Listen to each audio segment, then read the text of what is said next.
പരിശുദ്ധാത്മാവേ സഹായക, നിരന്തരമെന്നെ സഹായിക്കണേ.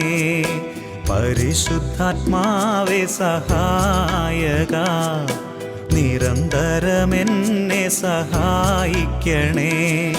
നിത്യവും കൂടെ വസിക്കുന്നോനേ, അഭിഷേകത്തിനഗ്നി നിറച്ചിടണേ. നിത്യവും കൂടെ വസിക്കുന്നോനേ, അഭിഷേകത്തിനഗ്നി നിറച്ചിടണേ.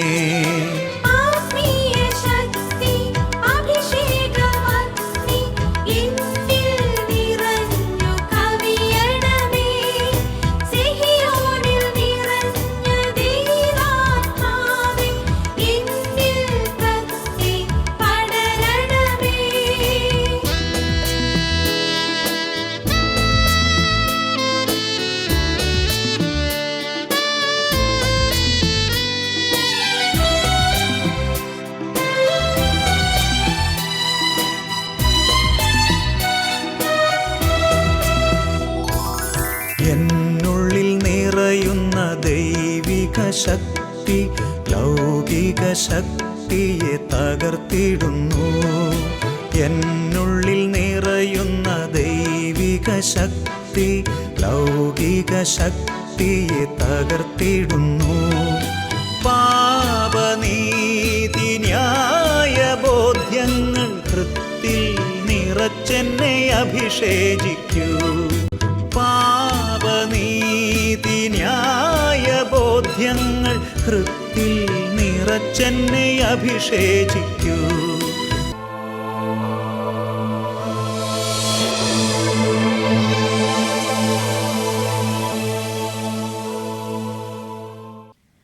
യേശുവേ സ്തോത്രം, യേശുവേ നന്ദി.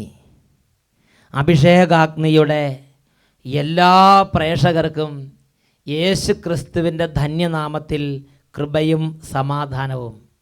ഹല്ലേലൂയ. ഇന്ന് നമ്മൾ ചിന്തിക്കുന്ന വിഷയം മർക്കോസിൻ്റെ സുവിശേഷം 16-ാം അധ്യായം 15-ാം തിരുലിഖിതം. അവൻ അവരോട് പറഞ്ഞു, നിങ്ങൾ ലോകമെങ്ങും പോയി എല്ലാ സൃഷ്ടികളോടും സുവിശേഷം പ്രസംഗിക്കുവിൻ.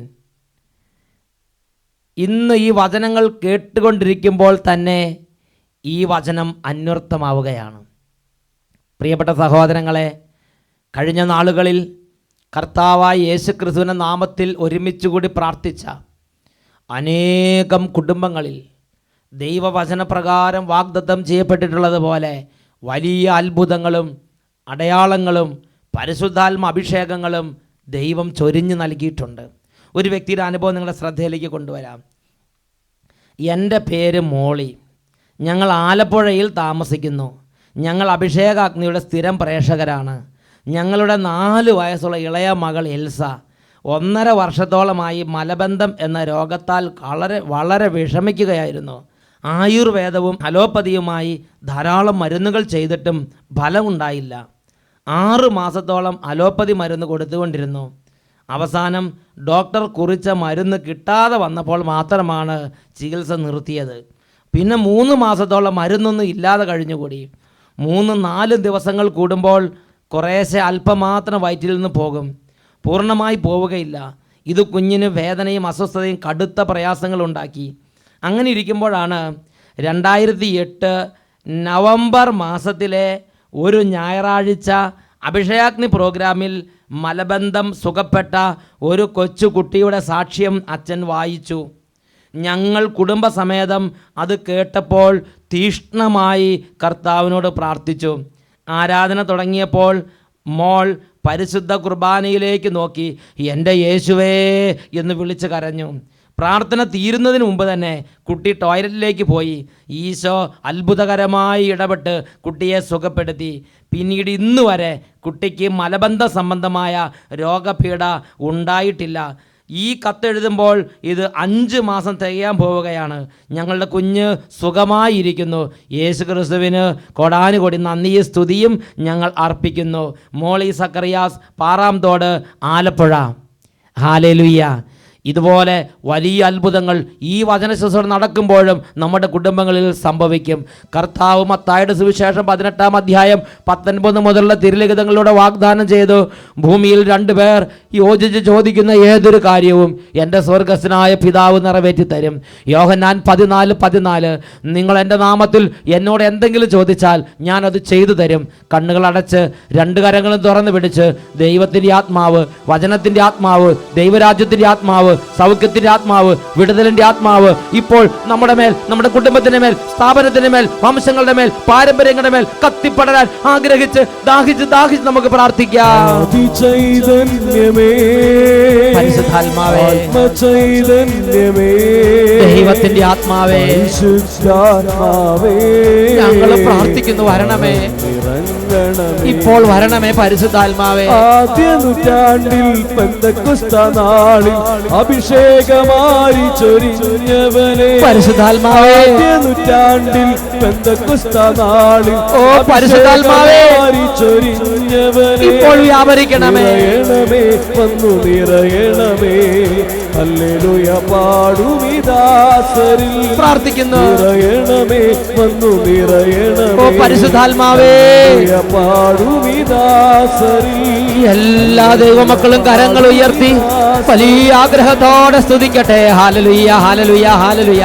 ഓ ദൈവമേ, ഈ മണിക്കൂറുകളിൽ ഇതാ കരങ്ങൾ ഉയർത്തി ഹൃദയം നുറുങ്ങി ഒന്നിച്ച് നിലവിളിച്ച് പ്രാർത്ഥിക്കുന്ന കുടുംബങ്ങളുടെ മേൽ, കുടുംബാംഗങ്ങളുടെ മേൽ, സമൂഹങ്ങളുടെ മേൽ, കൂട്ടായ്മകളുടെ മേൽ അഭിഷേകം ചൊരിയണമേ. ഹല്ലേലൂയ, ഹല്ലേലൂയ. വലിയ ആഗ്രഹത്തോടെ പ്രാർത്ഥിക്കട്ടെ, വലിയ ആഗ്രഹത്തോടെ പ്രാർത്ഥിക്കട്ടെ. ഹല്ലേലൂയ, ഹല്ലേലൂയ, ഹല്ലേലൂയ, ഹല്ലേലൂയ, ഹല്ലേലൂയ, ഹല്ലേലൂയ, ഹല്ലേലൂയ. യേശുവേ ആരാധന, ആരാധന, ആരാധന. യേശുവേ ആരാധന, ആരാധന. യേശുവേ സ്തോത്രം, യേശുവേ നന്ദി, യേശുവേ സ്തോത്രം, യേശുവേ നന്ദി. Praise the Lord. ഹല്ലേലൂയ. യേശുവേ സ്തോത്രം, യേശുവേ നന്ദി. മർക്കോസിന്റെ സുവിശേഷം 16-ാം അധ്യായം 15-ാം തിരുലിഖിതം. അവൻ അവരോട് പറഞ്ഞു, നിങ്ങൾ ലോകമെങ്ങും പോയി എല്ലാ സൃഷ്ടികളോടും സുവിശേഷം പ്രസംഗിക്കുവിൻ. വിശ്വസിച്ച് സ്നാനം സ്വീകരിക്കുന്നവൻ രക്ഷിക്കപ്പെടും, വിശ്വസിക്കാത്തവൻ ശിക്ഷിക്കപ്പെടും. ഈ വചനം കേൾക്കുമ്പോൾ ചില ആളുകൾ ചിന്തിക്കുന്ന ഇങ്ങനെയാണ്, ഇത് മതം പ്രചരിപ്പിക്കാൻ വേണ്ടിയുള്ള ഒരു ഉപദേശമാണ് എന്ന്. എന്നാൽ എൻ്റെ പ്രിയപ്പെട്ട ദൈവമക്കളെ, എൻ്റെയും നിങ്ങളുടെയും സകല മക്കളുടെയും ആത്മരക്ഷയോട് ബന്ധപ്പെട്ട ഒരു തിരുലിഖിത ഭാഗമാണിത്. എൻ്റെയും നിങ്ങളുടെയും ആത്മാവിൻ്റെ നിത്യരക്ഷയ്ക്ക് വേണ്ടി ദൈവപുത്രൻ കൽപ്പിച്ച് നൽകിയിട്ടുള്ളൊരു മാർഗമാണിത്. സുവിശേഷം പ്രസംഗിക്കുക, സ്വർഗത്തെക്കുറിച്ച് അറിയിക്കുക, നിത്യരക്ഷയെക്കുറിച്ച് അറിയിക്കുക, മാനസാന്തരത്തെക്കുറിച്ച് അറിയിക്കുക, ദൈവരാജ്യത്തെക്കുറിച്ച് അറിയിക്കുക. ഹല്ലേലൂയ. എന്നാൽ ധ്യാനം കൂടി പോകുന്ന, ദൈവവചനം കേട്ടു പോകുന്ന, പള്ളിയിൽ പോയി വിശുദ്ധ കൂദാശകൾ സ്വീകരിച്ച് ഭവനങ്ങളിലേക്ക് മടങ്ങുന്ന ഒരുപാട് പേരുടെ മനസ്സിൽ ഇരിക്കുന്ന ദുർചിന്ത ഇങ്ങനെയാണ്: ഞാൻ എൻ്റെ പാപങ്ങളെല്ലാം ഉപേക്ഷിച്ച് കുടുംബത്തിൻ്റെ കാര്യങ്ങളൊക്കെ റെഡിക്ക് നോക്കി, നാടിൻ്റെ കാര്യങ്ങളൊക്കെ റെഡിക്ക് നോക്കി, എൻ്റെ ഉത്തരവാദിത്തങ്ങളൊക്കെ ശരിക്കും നിർവഹിച്ച് ഞാൻ ഇങ്ങനെ അങ്ങോട്ട് പോയാൽ മതി, ഞാൻ എൻ്റെ പേര് നിത്യജീവൻ്റെ ഗ്രന്ഥത്തിൽ ഉണ്ടായിരിക്കുമെന്ന്. അത് തെറ്റായ ഒരു ധാരണയാണ്. ഈ ഒരു അബദ്ധ ചിന്തയിൽ കഴിയുന്ന ഒരുപാട് മനുഷ്യർ ലോകത്തിലുണ്ട്. ഒരു ദിവസം ജീസസ് യൂത്ത് പ്രവർത്തകരുടെ ഒരു കൂട്ടായ്മയിൽ ഒരു ചിത്രീകരണം അവതരിപ്പിച്ചത് എൻ്റെ ശ്രദ്ധയിൽപ്പെട്ടു. ഏതാണ്ട് ഇതുപോലുള്ളൊരു മനോഭാവത്തോടെ ജീവിക്കുന്ന ഒരു മനുഷ്യനെ ആ ചിന്തയുടെ ബന്ധനത്തിൽ നിന്ന് വിടുവിക്കാൻ കരുണ തോന്നിയ കർത്താവ് ആ മനുഷ്യനൊരു സ്വപ്നം കൊടുത്തതാണ് ആ ചിത്രീകരണത്തിൽ അവതരിപ്പിക്കുന്നത്. ആ സ്വപ്നം ഇങ്ങനെയാണ് അവർ അവതരിപ്പിച്ചത്: ഒരു മനുഷ്യൻ, നല്ലൊരു മനുഷ്യൻ, സൽകൃത്യങ്ങൾ ചെയ്യുന്ന മനുഷ്യൻ, വേറെ ആരുടെയും കാര്യത്തിൽ ഇടപെടാതെ, വേറെ ആരോടും അധികം അവനവൻ്റെ കാര്യം മാത്രം നോക്കി, മദ്യപാനം ഉപേക്ഷിച്ച്, ചീട്ടുകൾ ഉപേക്ഷിച്ച്, അവനവൻ്റെ കാര്യം മാത്രം നോക്കി, സ്വന്തം കാര്യം മാത്രം നോക്കി കുടുംബത്തിൽ ഒതുങ്ങിക്കൂടുന്ന മനുഷ്യൻ ചിന്തിക്കുകയാണ്, എൻ്റെ ഈ പ്രാർത്ഥനയും എൻ്റെ ഈ വിശുദ്ധ ജീവിതമെല്ലാം സ്വർഗത്തിലെത്തിക്കുമെന്ന്. അങ്ങനെ ഇരിക്കുമ്പോഴാണ് ദൈവം അദ്ദേഹത്തിന് സ്വപ്നം കൊടുക്കുന്നത്. ഒരു വലിയ ട്രെയിനിൽ അദ്ദേഹം യാത്ര ചെയ്തുകൊണ്ടിരിക്കുകയാണ്. ആ ട്രെയിൻ ഒരുപാട് കമ്പാർട്ട്മെൻറ്റുകളുണ്ട്. അതിൽ ഈ മനുഷ്യൻ ഒരു ബോഗിയിൽ ഒരു കമ്പാർട്ട്മെൻറ്റിൽ ഇരിക്കുകയാണ്. ഇദ്ദേഹത്തിൻ്റെ കമ്പാർട്ട്മെൻറ്റിൽ വേറെ ആരുമില്ല, ഇദ്ദേഹം മാത്രം. ഇദ്ദേഹത്തിന് വലിയ സന്തോഷമായി. അവനവൻ്റെ കാര്യം നോക്കി, അവനവൻ്റെ പ്രാർത്ഥനയും നടത്തി, ബൈബിളും വായിച്ച് ഇങ്ങനെ സുഖമായിട്ടിരിക്കാമല്ലോ അദ്ദേഹം ചിന്തിക്കുകയാണ്. അങ്ങനെ മുമ്പോട്ട് പോകുമ്പോൾ ഇതാ ട്രെയിൻ വലിയൊരു സ്റ്റേഷനിൽ ചെന്ന് നിന്നു. ആ സ്റ്റേഷൻ ഏതാണെന്ന് ഇദ്ദേഹം തലയിട്ട് നോക്കിയപ്പോൾ ആ സ്റ്റേഷൻ്റെ പേര് അവിടെ എഴുതി വെച്ചിട്ടുണ്ട്. സ്വർഗം എന്നാണ് ആ സ്റ്റേഷൻ്റെ പേര്. അവിടെ നോക്കുമ്പോൾ ഒരുപാട് സ്വർഗ്ഗവാസികളുണ്ട്, മാലാഖമാരുണ്ട്, വിശുദ്ധന്മാരുണ്ട്, മുഖ്യദൂതന്മാരുണ്ട്. വലിയ സ്വീകരണത്തിൻ്റെ വലിയ വലിയ അലയൊലികൾ അവിടെ മുഴങ്ങുകയാണ്. വലിയൊരു പെരുന്നാൾ പറമ്പിൽ ചെന്ന പോലുള്ള വലിയ ഉത്സവ ലഹരിയാണ് അവിടെ കാണുന്നത്. സന്തോഷത്തിൻ്റെ അലയൊലികൾ അവിടെ മുഴങ്ങുകയാണ്. ഇതാ ആദ്യത്തെ കമ്പാർട്ട്മെൻറ്റ് തുറന്നു. യേശു ക്രിസ്തു ഈ കമ്പാർട്ട്മെൻറ്റിൽ നിന്ന് അബ്രാഹത്തെ കൈ കൊടുത്ത് സ്വീകരിച്ച് ഇവിടെ ഇറക്കുകയാണ്. അബ്രാഹത്തിൻ്റെ കൂടെ കോടിക്കണക്കിന് ആത്മാക്കളും കൂടെ ചാടി ഇറങ്ങി. ഇതാ യേശു ക്രിസ്തു പിതാവായ ദൈവത്തിൻ്റെ പക്കലേക്ക് അബ്രാഹത്തെ കൊണ്ടുചെല്ലുകയാണ്. പിതാവായ ദൈവം പരമോന്നതമായ ബഹുമാനാദരവുകളോടെ അദ്ദേഹത്തെ സ്വീകരിച്ച് അദ്ദേഹത്തെ നിത്യകൂടാരങ്ങളിലേക്ക് കൊണ്ടുപോവുകയാണ്, അദ്ദേഹത്തിൻ്റെ കൂടെയുള്ള കോടിക്കണക്കിന് ആത്മാക്കളെയും. പിന്നെ ഇത് അടുത്ത കമ്പാർട്ട്മെൻറ്റ് തുറന്നു. ഇതാ യിസ്ഹാക്ക് വരുന്നു. അടുത്ത കമ്പാർട്ട്മെൻറ്റ് തുറന്നു. ഇതാ യാക്കോബ് ഇറങ്ങുന്നു. അവരുടെ കൂടെ എല്ലാം കോടിക്കണക്കിന് ആത്മാക്കളുണ്ട്. ഇങ്ങനെ ഓരോ കമ്പാർട്ട്മെൻറ്റിൽ കഴിഞ്ഞു. ഇതാ ഡോൺ ബോസ്കോ ഇറങ്ങുന്നു. ഇതാ വിയാനി പുണ്യവാളൻ ഇറങ്ങുന്നു. ഇതാ മദർ തെരേസയെ കൊണ്ടുപോകുന്നു. എല്ലാവരുടെ കൂടെ ഉണ്ട് കോടിക്കണക്കിന് ആത്മാക്കൾ. അവരൊക്കെ എല്ലാം രാജകീയമായ സ്വീകരണം കൊടുത്ത് സ്വർഗത്തിലേക്ക് ആനയിക്കുകയാണ്. അപ്പോൾ ഈ മനുഷ്യൻ ചിന്തിച്ചു, അവരുടെ കൂടെയൊക്കെ ഇത്രയും ആത്മാക്കൾ ഉണ്ടായിട്ടാണ് അവർക്ക് സ്വീകരണം ഇങ്ങനെ. എനിക്ക് ഇതിനൊക്കെ ടോപ്പ് സ്വീകരണമായിരിക്കും. കാരണം എന്താ വെച്ചാൽ ഞാൻ വേറെ ആരുടെയും കാര്യത്തിൽ ഇടപെടാതെ ഞാൻ പ്രാർത്ഥിച്ച് ഇങ്ങനെ ഇരിക്കുകയല്ലേ. അതുകൊണ്ട് എനിക്കുള്ള സ്വീകരണം ഫുള്ളായിട്ട് എനിക്ക് തന്നെ കിട്ടും, വേറെ ആർക്കും ഡിവൈഡഡായി പോകില്ല എന്ന് ചിന്തിച്ച് അദ്ദേഹത്തിനെ കാത്തിരിക്കുകയാണ്. പെട്ടെന്നാണ് കമ്പാർട്ട്മെൻറ്റുകളെല്ലാം, അതിൻ്റെ എല്ലാ ഡോറുകളും അടഞ്ഞു. ട്രെയിൻ പതുക്കെ അനങ്ങാൻ തുടങ്ങി. ഉടനെ ഇയാൾ ചിന്തിച്ച്, എന്താ ഞാനിവിടെ ഇരിക്കുന്ന കാര്യം ആരും അറിയുന്നില്ലേ? അദ്ദേഹം പതുക്കെ ട്രെയിനിൻ്റെ സൈഡിൽ കൂടെ പുറത്തേക്ക് കയ്യും തലയ്ക്കിട്ടൊക്കെ നോക്കാൻ ശ്രമിക്കുന്നുണ്ട്. എന്നാൽ ആരും മൈൻഡ് ചെയ്യുന്നില്ല. പതുക്കെ ഒന്ന് വിളിച്ചു നോക്കി, എന്താ മാലാഖമാരൊക്കെ പോകുന്നുണ്ട്, പതുക്കെ ഒന്ന് വിളിച്ചു നോക്കി, ആരും ശ്രദ്ധിക്കുന്നില്ല, ഒന്നും മൈൻഡ് ചെയ്യുക പോലും ചെയ്യുന്നില്ല. സ്വർഗം അയാൾ അവഗണിച്ച് കളഞ്ഞ് ഇതാ ട്രെയിൻ മുന്നോട്ട് നീങ്ങുകയാണ്. അപ്പോൾ അദ്ദേഹം ചിന്തിച്ച്, വലിയ വലിയ ആളുകൾക്കുള്ള സ്വീകരണമൊക്കെ മിക്കവാറും 7ാം സ്വർഗം എന്ന് പറയുന്ന ഉന്നത മേഖലയിലായിരിക്കും ലഭിക്കുക, ഇതൊക്കെ ഫസ്റ്റ് സ്റ്റേജ് ആയിരിക്കും എന്ന് ചിന്തിച്ച് അദ്ദേഹം പരമോന്നത ബഹുമതിക്കായി കാത്തിരിക്കുകയാണ്. പ്രിയപ്പെട്ട സഹോദരങ്ങളെ, ഈ ട്രെയിൻ ഇതാ മുന്നോട്ട് നീങ്ങി. അധികം നീങ്ങി കുറച്ച് നേരം ദൂരം എത്തുന്നതിന് മുമ്പ് തന്നെ ഇതോ ഭീകരമായ അലർച്ചകളും തെറിവാക്കുകളും അട്ടഹാസങ്ങളും മുഴങ്ങാൻ തുടങ്ങി. അദ്ദേഹം ചിന്തിച്ച്, എന്താണ് 7ാം സ്വർഗത്തിൽ ഇത്രമാത്രം ബഹളം? അദ്ദേഹം പതുക്കെ തല പുറത്തേക്കിട്ടൊക്കെ നോക്കാൻ ശ്രമിക്കുമ്പോൾ അദ്ദേഹം ഇതാ ഒരു ബോർഡ് കാണുകയാണ്. ആ ബോർഡിൽ ഇങ്ങനെയാണ് എഴുതിയിരിക്കുന്നത്, തീ നരകം 5 കിലോമീറ്റർ, ഒരു ആരോ മാർക്കും കൊടുത്തിരിക്കുകയാണ്. അദ്ദേഹം ഞെട്ടിപ്പോയി. അപ്പോഴേക്കും ട്രെയിൻ സ്ഥലത്തെത്തി. നരകത്തിൽ നിന്ന് കുട്ടി പിശാചുകളും വലിയ പിശാചുകളും എല്ലാം കൂടെ കൂട്ടത്തോടെ ഇറങ്ങി ഇതാ ഇദ്ദേഹത്തിൻ്റെ ബോഗിയെല്ലാം വലിച്ച് പൊളിച്ച് ഇദ്ദേഹത്തെ വലിച്ചിട്ട് ചവിട്ടി അദ്ദേഹത്തെ വേണ്ടതുപോലെ കൈകാര്യം ചെയ്തുകൊണ്ടിരിക്കുകയാണ്. ഇടി മുറക്കിങ്ങനെ കൊള്ളുന്ന സമയത്ത് ഇദ്ദേഹം ചിന്തിക്കുകയാണ്, എന്ത് വകയിലാണ് എന്നെ ഇടിക്കണമെന്നാണ് ചോദിക്കുന്നത്. ഞാൻ എന്താ പ്രാർത്ഥിച്ചിട്ടില്ലേ, ഉപവസിച്ചിട്ടില്ലേ, ഞാൻ എന്തിൻ്റെ കുറവുണ്ടായിട്ടാണ് എന്നെ സ്വർഗത്തിലേക്ക് നരകത്തിൽ കൊണ്ടിട്ടിരിക്കുന്നത്? ഇദ്ദേഹം വ്യഗ്രതപ്പെടുകയാണ്. അങ്ങനെ വ്യഗ്രതപ്പെടുമ്പോഴാണ് ദൈവം അല്ലെങ്കിൽ അദ്ദേഹത്തിൻ്റെ കാതുകളിൽ അദ്ദേഹത്തിൻ്റെ ജീവിതത്തിൻ്റെ പരാജയത്തെക്കുറിച്ചുള്ള വെളിപാടുകൾ മുഴങ്ങിക്കേൾക്കുന്നത്. എസെക്കിയേൽ പ്രവാചകന്റെ പുസ്തകത്തിൽ 33-ാമത്തെ അധ്യായത്തിൽ 7 മുതലുള്ള തിരുലിഖിതങ്ങൾ, ഇസ്രായേൽ ഭവനത്തിന് കാവൽക്കാരനായി ഞാൻ നിന്നെ നിയമിച്ചിരിക്കുന്നു. എൻ്റെ നാവിൽ നിന്ന് വചനം കേൾക്കുമ്പോൾ നീ എൻ്റെ താക്കീത് അവരെ അറിയിക്കണം. ഞാൻ ദുഷ്ടനോട്, ദുഷ്ട, നീ തീർച്ചയായും മരിക്കുമെന്ന് പറയുകയും അവൻ തൻ്റെ മാർഗത്തിൽ നിന്ന് പിന്തിരിയാൻ നീ മുന്നറിയിപ്പ് നൽകാതിരിക്കുകയും ചെയ്താൽ അവൻ തൻ്റെ ദുർവൃത്തിയിൽ തന്നെ മരിക്കും. എന്നാൽ അവൻ്റെ രക്തത്തിന് ഞാൻ നിന്നോട് കണക്ക് ചോദിക്കും. ദുഷ്ടനോട് തൻ്റെ മാർഗത്തിൽ നിന്ന് പിന്തിരിയാൻ നീ താക്കീത് കൊടുത്തിട്ടും അവൻ പിന്തിരിയാതിരുന്നാൽ അവൻ തൻ്റെ ദുർവൃത്തിയിൽ തന്നെ മരിക്കും. എന്നാൽ നീ നിൻ്റെ ജീവനെ രക്ഷിക്കും. Praise the Lord, hallelujah. പ്രിയപ്പെട്ട മകനെ, പ്രിയപ്പെട്ട മകളെ, ഓ ദൈവ പൈതലെ, ഒരു അടിസ്ഥാന സത്യം ഞാനും നിങ്ങളും മനസ്സിലാക്കണം.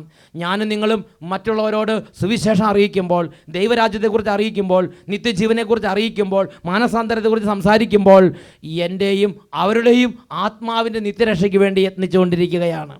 എന്നാൽ ഞാനും നിങ്ങളും കിട്ടുന്ന അവസരങ്ങൾ പാഴാക്കി കളയുമ്പോൾ, ഒരാളോട് ദൈവത്തെക്കുറിച്ചും സ്വർഗത്തെക്കുറിച്ചും നിത്യജീവനെക്കുറിച്ചും മരണാനന്തര ജീവിതത്തെക്കുറിച്ചും പറയാൻ അവസരം കിട്ടുമ്പോൾ, മാധ്യമങ്ങൾ കൊടുക്കാൻ അവസരം കിട്ടുമ്പോൾ അത് കൊടുക്കാതെ സ്വന്തം കാര്യങ്ങളിൽ മാത്രം മുഴുങ്ങി അവനവൻ്റെ പ്രാർത്ഥനയും അവനവൻ്റെ പുണ്യവും മാത്രമായി ഒതുങ്ങിക്കൂടിയാൽ എൻ്റെയും അവരുടെയും ആത്മനാശത്തിൻ്റെ വേദി കളമൊരുക്കിക്കൊണ്ടിരിക്കുകയാണ് എന്ന് തിരുലിഖിത പ്രകാരം നമ്മൾ മനസ്സിലാക്കണം. ഹല്ലേലൂയ. പ്രിയപ്പെട്ട സഹോദരങ്ങളെ, ദൈവരാജ്യവേല അത് മതം പ്രചരിപ്പിക്കാൻ വേണ്ടിയുള്ള ഒരു പരിപാടിയല്ല. അത് എൻ്റെയും നിങ്ങളുടെയും ലോകം മുഴുവനുള്ള 700 കോടിയിലധികം വരുന്ന ഈ ജനസഞ്ചയത്തിൻ്റെയും ആത്മരക്ഷയ്ക്ക് വേണ്ടിയുള്ള പരിശ്രമമാണത്. ഹല്ലേലൂയ. പ്രിയപ്പെട്ട സഹോദരങ്ങളെ, വിവിധ വിധത്തിൽ ദൈവരാജ്യ വേല നമുക്ക് ചെയ്യാം. അതിൽ പ്രധാനപ്പെട്ട ഒന്നാണ് മാധ്യമങ്ങളിലൂടെയുള്ള ദൈവരാജ്യ ശുശ്രൂഷ. Praise the Lord. ഇതിനെക്കുറിച്ച് എനിക്ക് കിട്ടിയൊരു ബോധ്യം ഞാൻ നിങ്ങളോട് പങ്കുവെക്കുകയാണ്. എൻ്റെ ജീവിതത്തിൽ മാധ്യമങ്ങളുടെ സുവിശേഷ വേല ആദ്യമായിട്ട് എന്നെ സ്പർശിച്ചത് എൻ്റെ 6ാം ക്ലാസ് 7ാം ക്ലാസ് പഠിക്കുന്ന കാലത്താണ്. ആ കാലഘട്ടത്തിലാണ് എൻ്റെ അപ്പൻ ആദ്യമായി ഒരു കരിസ്മാറ്റിക് ധ്യാനത്തിൽ കൂടിയിട്ട് വീട്ടിലേക്ക് വരുന്നത്. അതിനു മുമ്പ് അങ്ങനെ ധ്യാനങ്ങളൊന്നും കേട്ടിട്ടില്ല, അങ്ങനെ കാര്യത്തെക്കുറിച്ച് എനിക്ക് തിരിച്ചറിവും കിട്ടിയിട്ടില്ല. എന്നാൽ ആദ്യമായി എൻ്റെ അപ്പനൊരു ധ്യാനം, കരിസ്മാറ്റിക് ധ്യാനം കൂട്ടിയിട്ട് വരുന്നത് എൻ്റെ 6ാം ക്ലാസ്സിൽ പഠിക്കുന്ന കാലത്താണ്. അപ്പോൾ ആ ധ്യാനത്തിൻ്റെ സമാപന ദിവസത്തിൽ നന്നായിട്ട് അഭിഷേക പ്രാർത്ഥനയൊക്കെ പങ്കെടുത്ത് അപ്പൻ വീട്ടിൽ വന്നപ്പോൾ ഒരു പ്രാർത്ഥനാ കാർഡ് അപ്പൻ വീട്ടിൽ കൊണ്ടുവന്നു. ഞാൻ ആ കാർഡ് നോക്കിയപ്പോൾ അത് പരിശുദ്ധാത്മാവിനോടുള്ള പ്രാർത്ഥനയാണ്. അപ്പൻ ആ കാർഡ് വീട്ടിൽ കൊടുന്ന് മേശപ്പുറത്ത് വെച്ചു. ഞങ്ങൾ 7 മക്കളാണ്. എൻ്റെ ചേട്ടന്മാർക്കും അനിയന്മാർക്കും കാര്യമായിട്ട് അതിനെക്കുറിച്ചൊന്നും ചിന്ത വന്നില്ല. ഞാനതെടുത്ത് വായിച്ചു നോക്കിയപ്പോൾ ആ പ്രാർത്ഥന എൻ്റെ ഹൃദയത്തെ സ്പർശിച്ചു. ജീവിതത്തിൽ ആദ്യമായിട്ടാണ് പരിശുദ്ധാത്മാവ് എന്ന ആ പ്രാർത്ഥന ഞാൻ കാണുന്നത്. ഏതെൻ്റെ ഹൃദയത്തെ സ്പർശിച്ചു. സഭയുടെ ഔദ്യോഗിക പ്രാർത്ഥനയാണത്. അത് ധ്യാനം കൂടി ആർക്കോ അഭിഷേകം കിട്ടിയപ്പോൾ അവരത് പ്രിൻ്റ് ചെയ്ത് 10, 500, 1000 കാർഡ് പ്രിൻ്റ് ചെയ്ത് ധ്യാനിപ്പിക്കാൻ പോകുന്ന ബ്രദറിൻ്റെ കയ്യിൽ കൊടുത്തയച്ചു. ആ ബ്രദർ ധ്യാനിപ്പിച്ചപ്പോൾ ധ്യാനത്തിൻ്റെ സമാപന ദിവസത്തിൽ ധ്യാനത്തിൽ കൂടി എല്ലാവർക്കും ഓരോന്ന് കൊടുത്ത് അതിലൊരെണ്ണം എൻ്റെ അപ്പൻ്റെ കയ്യിൽ കിട്ടി. അപ്പനത് വീട്ടിൽ കൊണ്ടുവന്നിട്ട് ഞങ്ങൾ 7 മക്കളിൽ എൻ്റെ കയ്യിൽ അത് കിട്ടി. ഞാനത് വായിച്ചു നോക്കി. അതെൻ്റെ ഹൃദയത്തെ സ്പർശിച്ചു. പിന്നെ എല്ലാ ദിവസവും രാത്രിക്ക് സന്ധ്യാപ്രാർത്ഥനയുടെ കൂടെ പരിശുദ്ധാത്മാവിനോടുള്ള പ്രാർത്ഥനയും ഉറക്കെ അങ്ങോട്ട് ചൊല്ലാൻ തുടങ്ങി. ഇന്ന് വർഷങ്ങൾ ഒരുപാട് പിന്നിട്ട് 10-35 വർഷം കഴിഞ്ഞു. ഇന്ന് ഞാൻ തിരിഞ്ഞു നോക്കുമ്പോൾ അച്ഛൻ്റെ സുവിശേഷ ജീവിതത്തിൽ ദൈവരാജ്യ വേലയിൽ മിഷണറി ശുശ്രൂഷകളിലെല്ലാം നിർണായക സ്വാധീനം വഹിക്കുന്ന ഒരു ഘടകമായി മാറിയിട്ടുണ്ട് പരിശുദ്ധാത്മാവിനുള്ള പ്രാർത്ഥന. എവിടെ പ്രാർത്ഥിച്ചാലും, ഏത് രാജ്യത്ത് ചെന്നാലും, ഏത് വീട്ടിൽ ചെന്നാലും, ഏത് വ്യക്തിക്ക് വേണ്ടി പ്രാർത്ഥിച്ചാലും, ഏത് ശുശ്രൂഷ പങ്കെടുത്താലും ആ പ്രാർത്ഥനയുടെ സിംഹഭാഗ പ്രാർത്ഥനയും പരിശുദ്ധാത്മാവിനോടുള്ള പ്രാർത്ഥനയാണ്. ഇന്ന് പരിശുദ്ധാത്മാവിൻ്റെ സാന്നിധ്യം വഴി വലിയ അത്ഭുതങ്ങൾ, അടയാളങ്ങൾ, ദൈവരാജ്യ വേല അതീവ ശക്തമായി വന്ന് കത്തിപ്പടരുകയാണ് പ്രിയപ്പെട്ട സഹോദരങ്ങളെ. അപ്പം ഞാൻ ചിന്തിക്കുന്നൊരു കാര്യം ഇതാണ്. വർഷങ്ങൾക്ക് മുമ്പ് 10-35 വർഷങ്ങൾക്ക് മുമ്പ് ഒരു പാവപ്പെട്ട അൽമായ ഒരു ദൈവിക അനുഭവം ഉണ്ടായി. അദ്ദേഹത്തിൻ്റെ കയ്യിലുണ്ടായിരുന്ന 10,000 ഉറുപ്പ്യ മുടക്കി 10,000 കാർഡ് പ്രിൻ്റ് ചെയ്തു. അത് വേറൊരാളുടെ കയ്യിൽ കൊടുത്തയച്ചു. ആ കൊണ്ടുവന്നയാൾ ഒരു ധ്യാന സമയത്ത് ഇങ്ങനെ വിതരണം ചെയ്തു. അതിലൊരു കാർഡ് എൻ്റെ വീട്ടിലെത്തി. അത് ഇന്നിങ്ങനെ ദൈവരാജ്യത്തിൻ്റെ ഫലം പുറപ്പെടുവിച്ചുകൊണ്ടിരിക്കുകയാണ്. ഈ ദൈവരാജ്യ വേലയുടെ എല്ലാം വലിയൊരു അനുഗ്രഹം ആ കാർഡ് പ്രിൻ്റ് ചെയ്ത വ്യക്തിക്ക്, അതിനുവേണ്ടി പണം മുടക്കിയ വ്യക്തിക്ക്, അത് വിതരണം ചെയ്ത വ്യക്തിക്ക് ദൈവം നൽകുക തന്നെ ചെയ്യും. Hallelujah, hallelujah. പ്രിയപ്പെട്ട സഹോദരൻ നോക്കുക, 10-35 വർഷങ്ങൾക്ക് മുമ്പ് ഒരു കാർഡ് കൊടുത്തു. അതിന്ന് 10-35 വർഷങ്ങൾക്ക് ശേഷം ഇന്നത് ശക്തമായി ലോകത്തിൽ ദൈവരാജ്യത്തിൻ്റെ വലിയൊരു ശക്തിയായി പ്രവർത്തനം ആരംഭിച്ചിരിക്കുകയാണ്. ഹല്ലേലൂയ. പ്രിയപ്പെട്ട സഹോദരങ്ങളെ, ഇതുപോലെ ഈ ദൈവരാജ്യത്തിൻ്റെ അനുഭവത്തിലേക്ക് വന്നപ്പോൾ എനിക്കുണ്ടായ മറ്റൊരു സംഭവം ഞാൻ ഓർമ്മിക്കുകയാണ്. ഈ അടുത്ത കാലത്ത് ധാരാളം ദൈവരാജ്യ വേലയ്ക്കുള്ള വാതിലുകൾ കർത്താവ് തുറന്നു തരുന്നുണ്ട്. ടെലിവിഷൻ മിനിസ്ട്രിക്ക് ധാരാളം ചാനലുകളുടെ ടെലിവിഷൻ ശുശ്രൂഷ ചെയ്യാൻ, ധാരാളം കേബിൾ ചാനലുകളുടെ സുവിശേഷ വേല ചെയ്യാൻ, ധാരാളം പുസ്തകങ്ങൾ വഴി സുവിശേഷ വേല ചെയ്യാൻ, ലീഫ്ലെറ്റുകൾ വഴി സുവിശേഷ വേല ചെയ്യാൻ, ബുക്ക് സ്റ്റോൾ വഴി സുവിശേഷ വേല ചെയ്യാൻ, വെബ്സൈറ്റ് വഴി സുവിശേഷ വേല ചെയ്യാൻ, ഇങ്ങനെ ഒരുപാട് വളരെ ഫാസ്റ്റായിട്ട് സുവിശേഷ വേല ചെയ്യാൻ കർത്താവ് ഓരോ വാതിലുകൾ തുറന്നു തരുന്നത് എൻ്റെ ശ്രദ്ധയിൽപ്പെട്ടു. അപ്പോൾ ഞാൻ കർത്താവിനോട് കർത്താവേ, ഇതിൻ്റെയൊക്കെ എന്തുകൊണ്ടാണ് ഇതെല്ലാം ഇങ്ങനത്തെ അവസരങ്ങളൊക്കെ തുറന്നു തരണത്? അപ്പോഴാണ് കർത്താവ് പറഞ്ഞത്, ചെറിയ കാലത്ത്, പഠിച്ചുകൊണ്ടിരുന്ന കാലത്ത്, ഈ ആത്മീയ ബോധ്യങ്ങൾ നിറഞ്ഞ കാലത്ത്, അന്ന് ആലുവ മംഗലപ്പുഴ സെമിനാരിൽ പഠിക്കുന്ന പ്രായം, അന്ന് ബഹുമാനപ്പെട്ട മാർ തോമസ് ചക്കിയത്ത് പിതാവ് ആലുവ സെമിനാരിലെ പ്രൊഫസറാണ്. ആ തോമസ് ചക്കിയത്ത് പിതാവ് അന്ന് പ്രൊഫസറായിരിക്കുമ്പോൾ ഞങ്ങളോട് പറഞ്ഞു, നിങ്ങൾ വെക്കേഷൻ കാലത്ത് വെറുതെ അങ്ങനെ സമയം നഷ്ടപ്പെടുത്തരുത്. നിങ്ങൾക്ക് ബോധ്യം കിട്ടും നല്ല നല്ല പുസ്തകങ്ങൾ നിങ്ങളുടെ പ്രദേശത്തുള്ള കുടുംബങ്ങളിൽ കൊണ്ടുവന്ന് കൊടുക്കണം. അവയൊന്ന് പിതാവ് അന്ന് പ്രൊഫസറായിരിക്കുമ്പോൾ ഞങ്ങളോട് പറഞ്ഞത് എൻ്റെ ഹൃദയത്തെ സ്പർശിച്ച്. ഓരോ അവധി കഴിഞ്ഞ് ആലുവ സെമിനാരിയിൽ നിന്ന് വെക്കേഷൻ വീട്ടിലേക്ക് വരുമ്പോൾ കെട്ടുകണക്കിന് പുസ്തകങ്ങൾ, ഏതെങ്കിലും ബുക്ക് സ്റ്റോളിൽ ചെന്നിട്ട് കെട്ടുകണക്കിന് പുസ്തകങ്ങൾ ചുമന്നുകൊണ്ടാണ് വീട്ടിലേക്ക് വരുന്നത്. അത് ബസ്സിൽ വെച്ച് അത് ചലയെ ചുമന്ന് കൈ പിടിച്ച് അത് അലഞ്ഞ് തിരിഞ്ഞ് വീട്ടിലെത്തും. പിന്നെ ഇടവേഗ വരും. ഓരോരുത്തരും കാണുമ്പോൾ ചോദിക്കും, ഇപ്പോൾ പുസ്തക കച്ചവടമാണ് തൊഴിലല്ലേ? ഓ, വരുമാനം ഉണ്ടാക്കാൻ വേറെ വഴിയൊന്നും ഇല്ലായിരുന്നില്ലേ? ഓ, പാവം ബ്രദർ. ഇങ്ങനെ പലരും പുച്ഛത്തോടെ സംസാരിക്കുന്നത് ചെവി കേട്ടിട്ടുണ്ട്. വീട്ടുകാർ പറയും, ഞങ്ങൾക്കും കൂടെ നാണം കെട്ടിട്ട് നടക്കാൻ പാടില്ല. അതുപോലെ ബുദ്ധിമുട്ടുണ്ടായ സാഹചര്യങ്ങൾ ഉണ്ടായിട്ടുണ്ട്. ചില വീട്ടിലെല്ലാം ഈ പുസ്തകങ്ങൾ ചുമന്ന് അങ്ങനെ വേർത്ത് കുളിച്ച് നനഞ്ഞ് ഒലിച്ച് അങ്ങനെ ചെല്ലുമ്പോൾ ഒരു മീൻ കച്ചവടക്കാരൻ ചെന്നാൽ പോലും ഇതിനേക്കാൾ കൂടുതൽ ബഹുമാനം അവർ കൊടുക്കുമായിരുന്നു. അതുപോലെ ചവിട്ടി മതിക്കപ്പെട്ടിട്ടുണ്ട്. എങ്കിലും ആ കാലഘട്ടത്ത് ഞാൻ കർത്താവിനോട് കർത്താവേ, ഈ മലമ്പ്രദേശങ്ങളിൽ അങ്ങയുടെ വിശുദ്ധന്മാരെക്കുറിച്ചും അങ്ങയുടെ വചനത്തെക്കുറിച്ചും അറിയാത്ത കുടുംബങ്ങളാണിത്, അറിയാത്ത ദേശമാണിത്. ഇവിടെ അങ്ങയുടെ വചനം എത്തിക്കണം. എനിക്ക് പ്രസംഗിക്കാൻ കഴിവില്ല, എനിക്ക് പ്രസംഗിക്കാൻ അറിയാൻ പാടില്ല. എനിക്കറിയാം, ഇത് ചുമന്നുകൊണ്ട് കൊടുക്കാൻ അറിയാം. ഞാൻ അങ്ങനെ പുസ്തകങ്ങൾ ചുമന്ന് മലമ്പ്രദേശങ്ങളിലും കുഗ്രാമങ്ങളിലും ഒരുപാട് ഉൾപ്രദേശങ്ങളിൽ പോയി ഈ പുസ്തകങ്ങളെല്ലാം വിതരണം ചെയ്ത് ഓരോ അവധി കാലത്ത് വിതരണം ചെയ്യും. കർത്താവ് അത് വിലയുള്ളതായി കണ്ട്, ഇന്നതും ചുമന്നുകൊണ്ട് പോകാൻ പറ്റാത്ത കാലത്ത്, ഇന്ന് മലയൊന്നും കയറാൻ പറ്റാത്ത കാലത്ത്, ഇന്ന് കൊടും ചൂടിലും കൊടും തണുപ്പത്തിലും കൊടിയ മലയുടെ മുകളിലൊന്നും എത്താൻ പറ്റാത്ത സമയത്ത് ഇന്ന് ഞാൻ അട്ടപ്പാടി ഇരുന്ന് സുവിശേഷ വേല ചെയ്യുമ്പോൾ അതെല്ലാം മുക്കിലും മൂലം രക്തം തക്കവധം കർത്താവ് വാതിൽ തുറക്കുകയാണ്. പ്രിയപ്പെട്ട സഹോദരങ്ങളെ, കർത്താവ് ആ സുവിശേഷ വേലയിൽ ആനന്ദം കൊണ്ട് കർത്താവ് അതിനെ അംഗീകരിച്ച് ഞാനും നിങ്ങളും ഇന്ന് എനിക്ക് നിങ്ങൾക്കും കിട്ടുന്ന ഓരോ അവസരം, ഒരു ചെറിയ ലീഫ്ലെറ്റ് കൊടുക്കാൻ അവസരം കിട്ടുകയാണെങ്കിൽ ആ അവസരം നമ്മൾ പ്രയോജനപ്പെടുത്തണം. ഒരു ചെറിയ പുസ്തകം കൊടുക്കാൻ അവസരം കിട്ടുകയാണെങ്കിൽ ആ അവസരം നമ്മൾ പ്രയോജനപ്പെടുത്തണം. ഒരു ദിവസം ഒരു സംഭവം ഉണ്ടായി. എൻ്റെ കൂടെ ശുശ്രൂഷ ചെയ്യുന്ന ഒരുപാട് ചെറുപ്പക്കാരുണ്ട്. BSc പഠിച്ചവർ, ഒത്തിരി ക്വാളിഫിക്കേഷൻ ഉള്ളവർ, ഒത്തിരി ഉന്നതമായ വിധത്തിൽ പോകേണ്ടവർ. അവർ കർത്താവിൻ്റെ അനുഭവം കിട്ടിയപ്പോൾ അവർ സുവിശേഷ വേലയ്ക്ക് വേണ്ടി തങ്ങളുടെ ജീവിതം സമർപ്പണം ചെയ്തു. അങ്ങനെ മലബാറിലെ ഒരു പ്രദേശത്ത് സുവിശേഷ വേലയ്ക്ക് വേണ്ടി അച്ഛനും ടീമുകൾ എത്തിയിരിക്കുകയാണ്. അപ്പോൾ യേശു ക്രിസ്തുവിനെ കുറിച്ചുള്ള ലീഫ്ലെറ്റുകളും പുസ്തകങ്ങളും ലഘുലേഖകളുമായിട്ട് ഇവരിങ്ങനെ ഓരോരുത്തരുടെ അടുത്തേക്ക് ചെല്ലുകയാണ്. ചേട്ടാ ഒരു പുസ്തകം, ചേച്ചി ഒരു പുസ്തകം. അപ്പോൾ ചില ആളുകളെല്ലാം അവരെ അവഹേളിച്ച്, അവരെ നിന്ദിച്ച്, ചില ആളുകൾ അവരെ വിളിച്ച് വാ ബ്രദറെ വാ ഒരു പുസ്തകം എന്താന്ന് പറഞ്ഞിട്ട് ഇങ്ങനെ പോക്കറ്റിൽ കൈയിടും. എന്താ വില? ഇത്ര വില. ഓ എന്നാ പോക്കോ എന്ന് പറഞ്ഞ് അവരെ അങ്ങനെ അവഹേളിച്ച് വിടുന്ന അനുഭവങ്ങളുണ്ടായി. അപ്പോൾ ഞാൻ ആ ചെറുപ്പക്കാരോട് ചോദിച്ചു, മനസ്സ് മടുത്തോ? നിരാശപ്പെടുത്ത തോന്നുന്നുണ്ടോ? നിർത്തണം തോന്നുന്നുണ്ടോ? അപ്പോൾ അവർ പറഞ്ഞൊരു കാര്യമുണ്ട്, എൻ്റെ അച്ഛാ, നമ്മളിത് നിർത്തിയാൽ ഇവരോട് ആരിത് പറയും? ആര് ഈ സുവിശേഷ വേല ചെയ്യും? ഞാനിത് ചെയ്തില്ലെങ്കിൽ എനിക്ക് പകരം ചെയ്യാൻ ആരാണുള്ളത്? പ്രിയപ്പെട്ട ദൈവമക്കളെ, പരിശുദ്ധാത്മാവ് അവരെ ശക്തിപ്പെടുത്തി. അവരിലൂടെ ഇന്നും പരിശുദ്ധാത്മാവ് സ്വർഗ്ഗരാജ്യത്തിൽ വലിയ പ്രവൃത്തികൾ ചെയ്തുകൊണ്ടിരിക്കുകയാണ്. ഷാലോം TV അത് നല്ലൊരു സുവിശേഷ വേലയാണ്, മാധ്യമങ്ങളിലൂടെ സുവിശേഷ വേലയാണ്. അതിന് പണം കൊടുത്ത് സഹായിക്കുമ്പോൾ മാധ്യമങ്ങളിലൂടെ സുവിശേഷ വേലയാണ് സഹായിക്കുന്നത്. ഡിവൈൻ TV നല്ലൊരു സുവിശേഷ വേലയാണ്. അതുപോലെ ലോകത്തിൽ പുസ്തകങ്ങളിലൂടെയും കാസറ്റുകളിലൂടെയും TV-യിലൂടെയൊക്കെ നടക്കുന്ന സുവിശേഷ വേല, അതിനോട് മനസ്സ് തുറന്ന് അതിനോട് സഹകരിക്കുകയും അതിനെ പ്രോത്സാഹിപ്പിക്കുകയും അതിനെ സപ്പോർട്ട് ചെയ്യുകയും ചെയ്യുമ്പോൾ ഈ ലോകത്തിൽ നമ്മുടെയും അനേകം കോടി ആത്മാക്കളുടെയും നിത്യരക്ഷ ഉറപ്പാക്കുന്ന വലിയ യത്നത്തിൽ ഞാനും നിങ്ങൾ പങ്കാളികളാവുകയാണ് ചെയ്യുന്നത് എന്ന് തിരിച്ചറിയണം. ദൈവത്തിൻ്റെ വചനം വ്യക്തമായി പഠിപ്പിക്കുകയാണ്. നമ്മൾ ധ്യാനം കൂടി വചനം കേട്ട് കൂദാശ സ്വീകരിച്ച് വീട്ടിൽ പോയി കണ്ണു അടച്ച് പ്രാർത്ഥിച്ചിരുന്നാൽ മാത്രം പോരാ. നമുക്ക് കിട്ടുന്ന ഓരോ അവസരത്തിലും സുവിശേഷ വേല ചെയ്യണം. ഒരു പ്രാർത്ഥനക്കാർ വിതരണം ചെയ്യാൻ അവസരം കിട്ടിയാൽ ചെയ്യണം. ഒരു പുസ്തകം കൊടുക്കാൻ അവസരം കിട്ടിയാൽ കൊടുക്കണം. ഒരു ബൈബിൾ കൊടുക്കാൻ അവസരം കിട്ടിയാൽ കൊടുക്കണം. നമുക്കുള്ള കഴിവും പണവും സാധ്യതയും എല്ലാം ഉപയോഗപ്പെടുത്തി സ്വർഗത്തിൻ്റെ ദൂത് അറിയിക്കണം. അത് എൻ്റെയും അവരുടെയും നിത്യരക്ഷയ്ക്ക് വേണ്ടിയുള്ള പ്രവർത്തനമാണ്. അപ്പോസ്തല പ്രവർത്തനം 1-ാം അധ്യായം 8-ാം വാക്യം, ജെറുസലേമിലും യൂദയ മുഴുവനിലും സമരിയായിലും ഭൂമിയുടെ അതിർത്തികൾ വരെ നിങ്ങൾ എനിക്ക് സാക്ഷികളായിരിക്കും. സാക്ഷിയാകാത്ത ഒരു വിശ്വാസിയെ ദൈവം വിലമതിക്കുന്നില്ല. അപ്പോസ്തല പ്രവർത്തനം 22-ാം അധ്യായത്തിൽ പൗലോസ് അപ്പോസ്തലനെ വിളിച്ചു ഉയർത്തിയ കർത്താവ് അനനിയാസിലൂടെ പൗലോസ് അപ്പോസ്തലന്റെ നിർദ്ദേശം അപ്പോസ്തല പ്രവർത്തനം 22-ാം അധ്യായത്തിൽ 15-ാം തിരുലിഖിതത്തിലുണ്ട്. അവിടെ ഇങ്ങനെയാണ് വായിക്കുന്നത്, നീ കാണുകയും കേൾക്കുകയും ചെയ്തതിനെ കുറിച്ച് എല്ലാ മനുഷ്യരുടെയും മുമ്പാകെ എനിക്ക് സാക്ഷിയായിരിക്കും.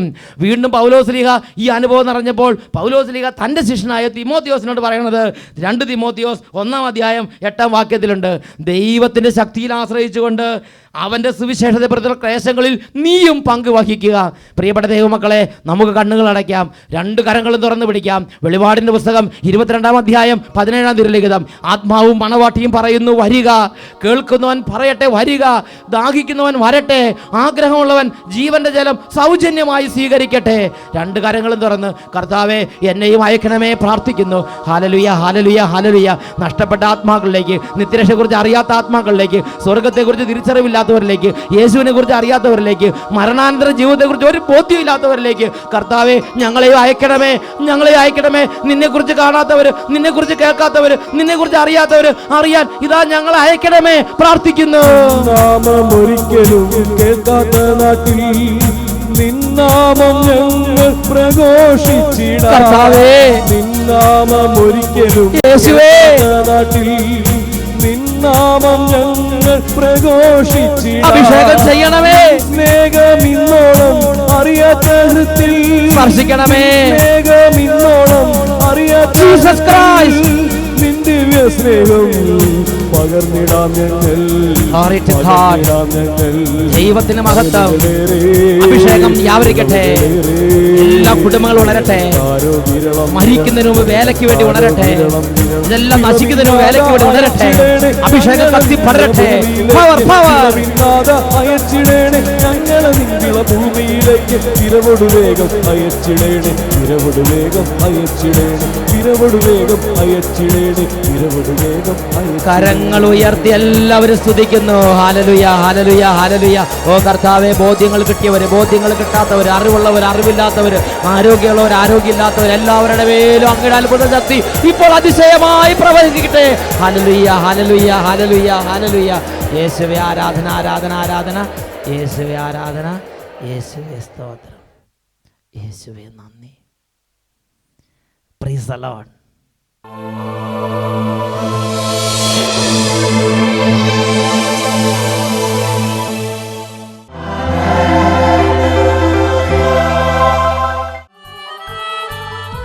ഈ നിമിഷങ്ങളിൽ നാം ഓരോരുത്തരും ആയിരിക്കുന്ന സ്ഥലങ്ങളിൽ ഹൃദയം ദൈവത്തിങ്കലേക്ക് ഉയർത്തി നമുക്ക് പ്രാർത്ഥിക്കാം. 25-ാം സങ്കീർത്തനത്തിൽ 1-ാമത്തെ തിരുലിഖിതം, ഹൃദയം കർത്താവിങ്കിലേക്ക് ഉയർത്തുവിൻ. ഇതാ 2 കരങ്ങളും കർത്താവിൻ്റെ പക്കലേക്ക് ഉയർത്തി യേശുവിനെ നാമം വിളിച്ചപേക്ഷിക്കുന്ന ഓരോ വ്യക്തികളുടെ മേലും അവരുടെ കുടുംബങ്ങളുടെ മേലും ദൈവമായ കർത്താവ് തൻ്റെ സമ്പത്ത് വർഷിക്കുന്നു, തൻ്റെ അനുഗ്രഹങ്ങളെ ചൊരിയുന്നു.